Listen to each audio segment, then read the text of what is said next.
Hello friends, कैसे हैं आप सब। स्वागत है आप सबका एक और नए वीडियो में। ये वीडियो आप सबके लिए बहुत ज़्यादा इंपॉर्टेंट होने वाला है, क्योंकि इस वीडियो में हम लोग बात करने वाले हैं कि म्यूचुअल फंड इन्वेस्टमेंट में कौन कौन सी गलतियां करने से हम लोगों को बचना चाहिए, जो शुरुआत में जानकारी नहीं होने के कारण ज़्यादातर लोग गलतियां कर देते हैं और इसकी खामियाजा लॉन्ग टर्म में भुगतना पड़ता है। तो ये वीडियो आप लोगों के लिए वरदान साबित हो सकता है और वीडियो को पूरा अंत तक देखिएगा, क्योंकि बीच बीच में कई सारे एक्स्ट्रा इंटरेस्टिंग और नॉलेजेबल थिंग्स आप लोगों को सीखने को मिलेगा। सबसे पहला मिस्टेक जो ज्यादातर लोग करते हैं कि वो म्यूचुअल फंड के सिर्फ पास्ट परफॉर्मेंस के बेसिस पर म्यूचुअल फंड सेलेक्ट कर लेते हैं। इससे उन सबको जबरदस्त घाटा होता है। गौर से सुनिएगा बात को कि ऐसा कैसे होता है। जैसे कि अभी मार्केट बुल रन में है और इसके कारण मिड कैप और स्मॉल कैप भी अभी जबरदस्त परफॉर्म कर रहे हैं। तो लास्ट 1 ईयर और 3 ईयर का performance mid cap mutual fund और स्मॉल कैप म्यूचुअल फंड में सबसे ज्यादा दिख रहा है। और लोग तो देखते ही यही है कि कौन सा फंड सबसे ज्यादा रिटर्न दे रहा है और आंख बंद करके लोग उसमें इन्वेस्ट भी कर देते हैं। लेकिन गौर से बात को समझेंगे तो आपको पता चलेगा कि जब मार्केट बुल रन में होता है, मैक्सिमम स्टॉक्स अच्छे परफॉर्म करने लग जाते हैं। उस समय ऐसा हो भी सकता है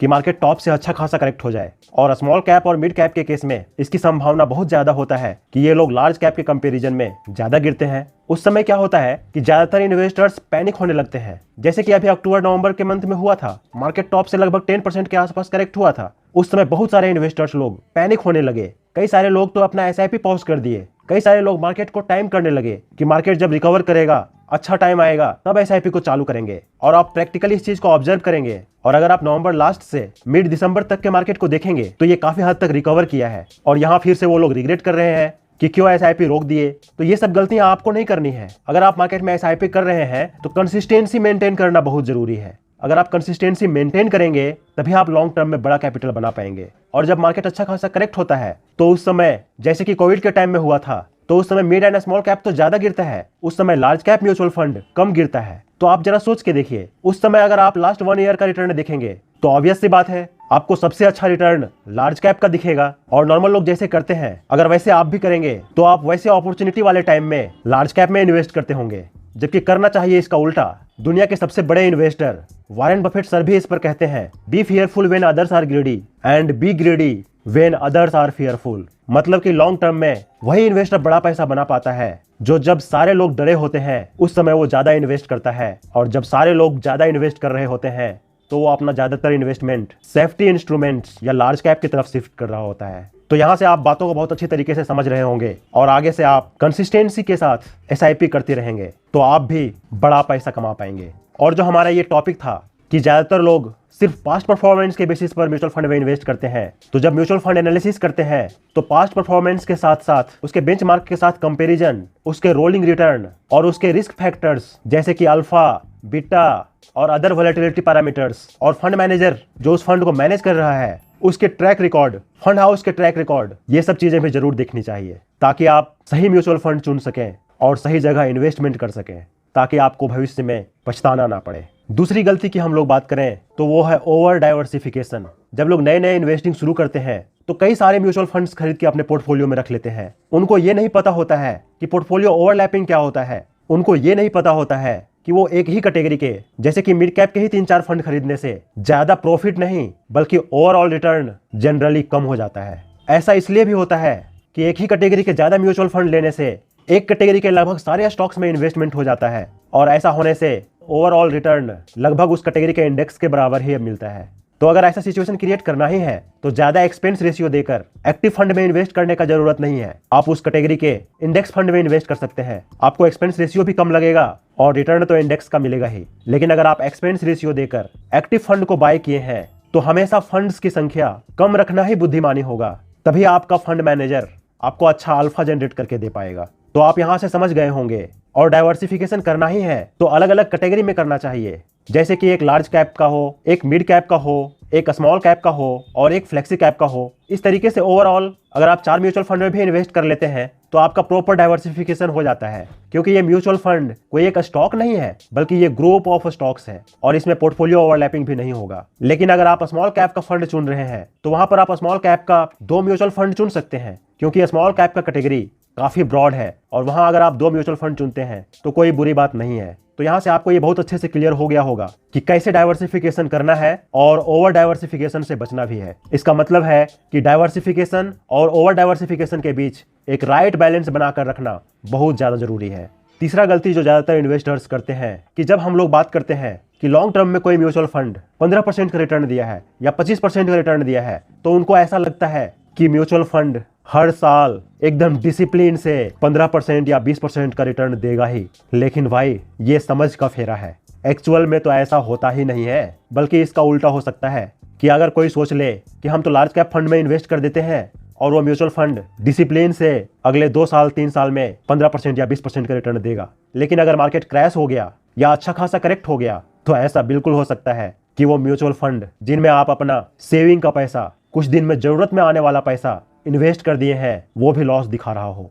और अगर आपको अर्जेंट होगा तो आपको लॉस में निकालना पड़ेगा। तो यहाँ ये बात बहुत अच्छे से समझ लेना है कि अगर कोई म्यूचुअल फंड लॉन्ग टर्म में 15% या 20% का रिटर्न दे रहा है, इसका मतलब ये बिल्कुल भी नहीं है कि वो हर साल डिसिप्लिन के तौर पर आपको 15% या 20% का रिटर्न देगा ही। ऐसा हो सकता है कि वो किसी साल 5% का रिटर्न दे, किसी साल 20% का रिटर्न दे, किसी साल 40% का रिटर्न दे, किसी साल 30% का नेगेटिव रिटर्न भी दे। ऐसा होने का संभावना बहुत ज़्यादा रहता है। इसलिए हमेशा अगर इक्विटी फंड में इन्वेस्ट करते हैं तो आपका टाइम होराइजन हमेशा 3 साल या 5 साल से ज़्यादा का होना चाहिए। अगर आपका टाइम होराइजन कम है तो आपको डेट फंड में रहना चाहिए या हाइब्रिड फंड में रहना चाहिए, ताकि आपको अगर अर्जेंट पैसे का जरूरत पड़ भी जाए तो आपको लॉस में पैसे निकालने का नौबत ना आए। क्योंकि डेट का शेयर मार्केट के साथ कोई लेना देना नहीं होता है, वो तो गवर्नमेंट बॉन्ड्स में पैसा इन्वेस्ट करता है, गवर्नमेंट सिक्योरिटीज में पैसा इन्वेस्ट करता है। तो वहां अगर आप इन्वेस्ट कर रखे हैं और अर्जेंट में पैसा आपको निकालना भी पड़ता है तो इसकी बहुत ज्यादा संभावना है कि आपको लॉस में पैसा निकालना नहीं पड़ेगा। चौथी गलती जो लोग करते हैं वो ये है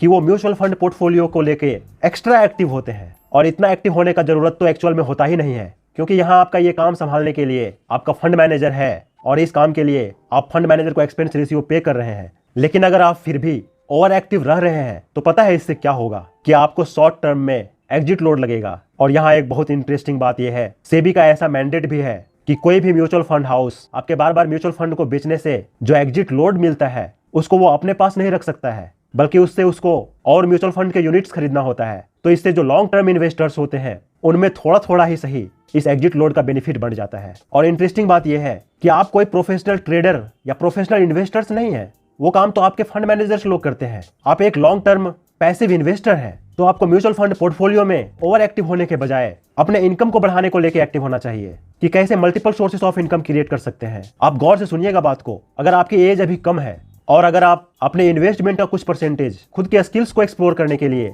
या खुद पर इन्वेस्ट करते हैं, तो ऐसा हो सकता है कि आप इन्वेस्टमेंट करके जितना सालों में नहीं कमा पाएंगे उतना अपने स्किल्स और टैलेंट के बदौलत आप कुछ ही महीने या कुछ ही सालों में कमा लेंगे। और जब आपके पास अच्छा खासा सोर्स ऑफ इनकम होगा, मल्टीपल सोर्सेस ऑफ इनकम होगा, तो आप ज्यादा अमाउंट से इन्वेस्टमेंट कर पाएंगे। सोच के देखिए, अगर आपकी इनकम 10 लाख का महीना है तभी तो आप 5 या 6 लाख या कम भी तो 4 लाख का महीना इन्वेस्ट कर पाएंगे। और अगर आपका इनकम ही कम होगा और आप म्यूचुअल फंड में एक्टिव रहेंगे, अपने मल्टीपल सोर्सेस ऑफ इनकम को लेकर एक्टिव नहीं रहेंगे, तो आप कैसे बड़ा अमाउंट इन्वेस्ट कर पाएंगे?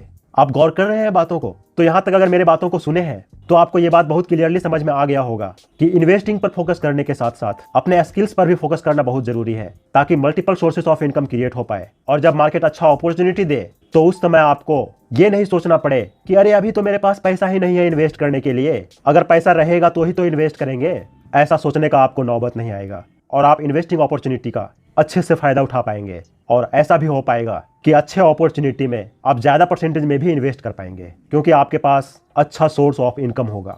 5वां मिस्टेक जो लोग करते हैं कि लोग वैसे एएमसी को चुनते हैं जिसका एएमसी बहुत बड़ा हो चुका है, खासकर स्मॉल कैप म्यूचुअल फंड के केस में। जैसे कि कोविड के बाद से अब तक स्मॉल कैप कंपनीज के पास बहुत सारा पैसा आया है, इसके एयूएम बहुत ज्यादा बढ़ गया है। एयूएम का बहुत ज्यादा बढ़ने से फंड मैनेजर्स को प्रॉब्लम होने लगता है कि वो इन्वेस्ट कहां करें, क्योंकि स्मॉल कैप में अच्छी कंपनियां चुनना और उसमें इन्वेस्ट करना काफी चैलेंजिंग होता है, क्योंकि बहुत ज्यादा पैसा आने के कारण म्यूचुअल फंड कंपनियां तो स्मॉल कैप में इन्वेस्ट करती जाती हैं, लेकिन इस हिसाब से उन स्मॉल स्टॉक्स का वैल्यूएशन, रिवेन्यू ग्रोथ नहीं होता है, कंपनी का ग्रोथ नहीं होता है, जिसके कारण महंगे हुए स्मॉल कैप कंपनियों में और ज्यादा इन्वेस्ट करना ज्यादा रिस्की हो जाता है। इसलिए जब भी खासकर स्मॉल कैप कंपनियां चुन रहे हैं तो वहां बहुत ज्यादा एयूएम वाले म्यूचुअल फंड को चुनने से बचना चाहिए, क्योंकि यह भी कारण हो सकता है कि वो म्यूचुअल फंड आगे बेहतर परफॉर्म ना कर पाए। नेक्स्ट गलतियां जो लोग करते हैं वो है म्यूचुअल फंड पर लगने वाले टैक्सेस का ध्यान नहीं रखते हैं। जैसे कि मैंने वीडियो में पहले भी बात कर चुका हूं,